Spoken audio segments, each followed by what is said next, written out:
the Honorable Minister of Police Affairs, Alhaji Mohammed Megari Dingyadi.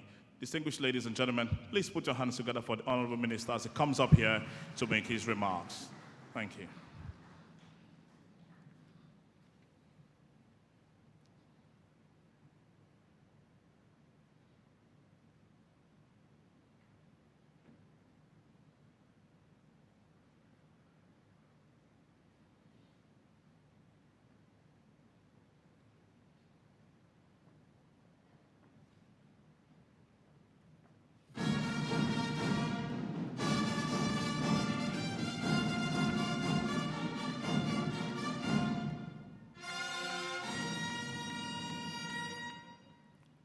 أعوذ بالله من الشيطان الرجيم. بسم الله الرحمن الرحيم.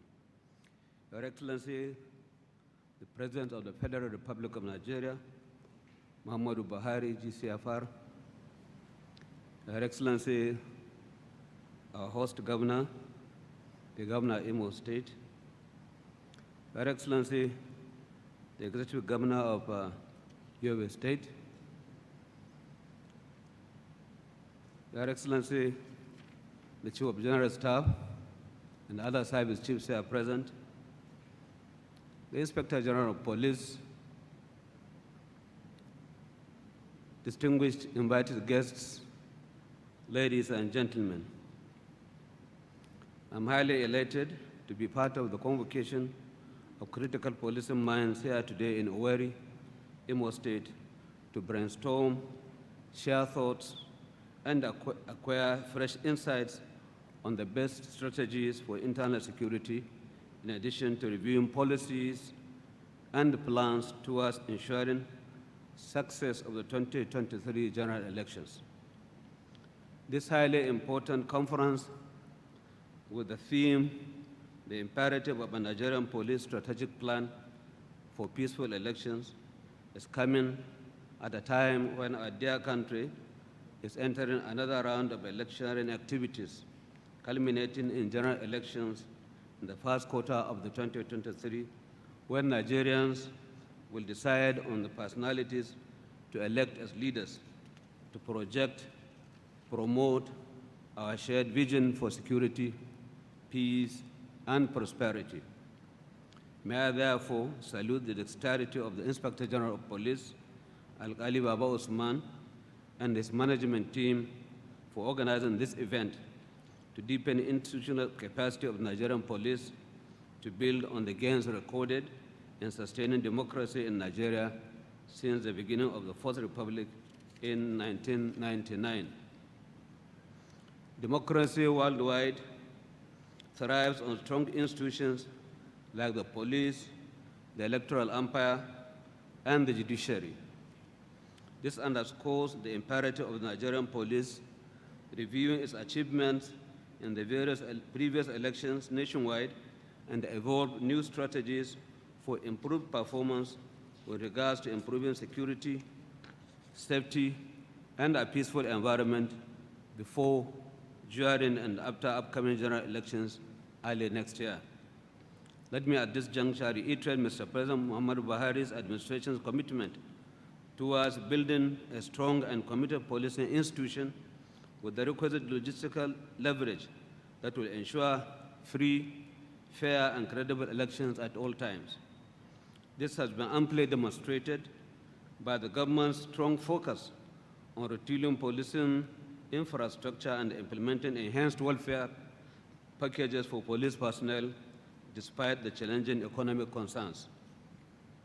In this connection, President Muhammadu Buhari in 2020 gave accelerated assent to the Nigerian Police Act 2020, which replaced the 1979 Police Act to engender a holistic reformation of the Nigerian police. To bridge the financing gap in modernizing the nation's policing infrastructure, deepen the capacity of policemen to prioritize their health and other welfare needs, President Muhammadu Buhari also approved the establishment of the Nigerian Police Trust Fund, which has since become operational.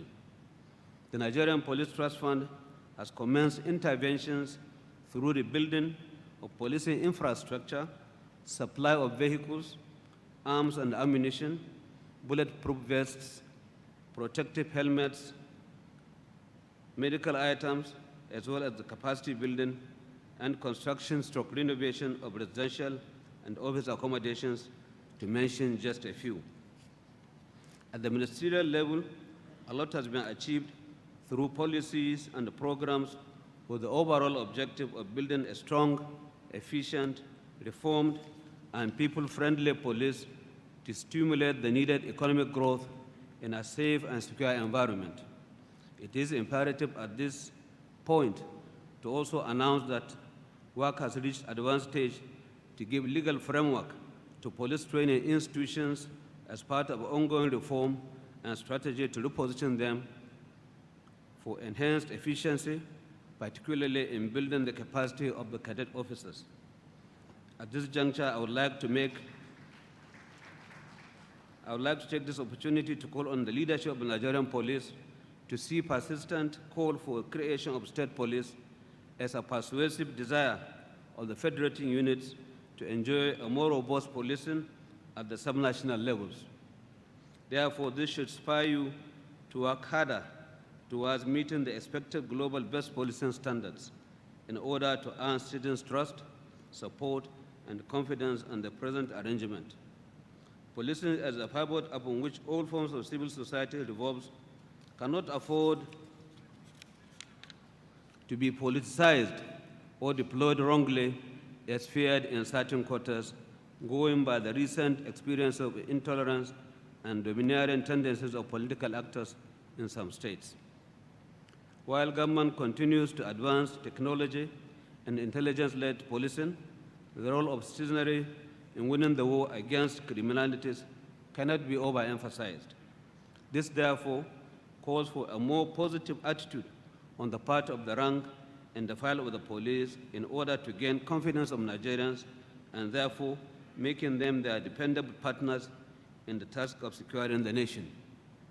Very critical also is the ability of the officers at the strategic levels to institutionalize and cascade the vision and thinking of the leadership of the officers at the tactical and commander levels, in particular, the resolve of government to ensure that the will of the people prevails in the coming elections. This can be achieved through mentorship and charismatic leadership style from the top down the line and across the various layers of command.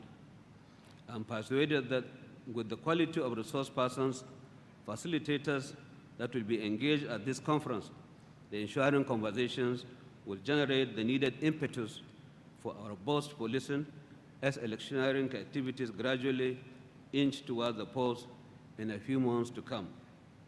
Permit me at this point to extend our heartfelt gratitude to our host governor, His Excellency Senator Hope Uzodinma, for his unwavering support for the Nigerian police and the other security services in Imo State, and for hosting this strategic 23 election security course. Your Excellency, we appreciate you and the good people of Imo State for promoting enduring security, safety, and peace in the Southeast geopolitical zone. Respect, they say, is reciprocal. One of the biggest projects of the Ministry of Police Affairs is the Data Crime Center, where we have one center located in each of the 6 geopolitical zones. That of the Southeast is located in Uweri, Imo State, just behind the government house in Imo. It is also our intention to locate the proposed National Fusion Center for the Southeast geopolitical zone in Imo State in appreciation of the support the police is enjoying in Imo State. As we move toward the 2023 elections, I call on all stakeholders, including the press, to continue studying the emerging threats, analyze and evolve measures to assist the police in performing its constitutional responsibilities before, during, and after the 2023 general elections. Your Excellency, distinguished ladies and gentlemen, I thank you for your kind attention, and wassalamu alaikum wa rahmatullahi ta'ala wa barakatuh.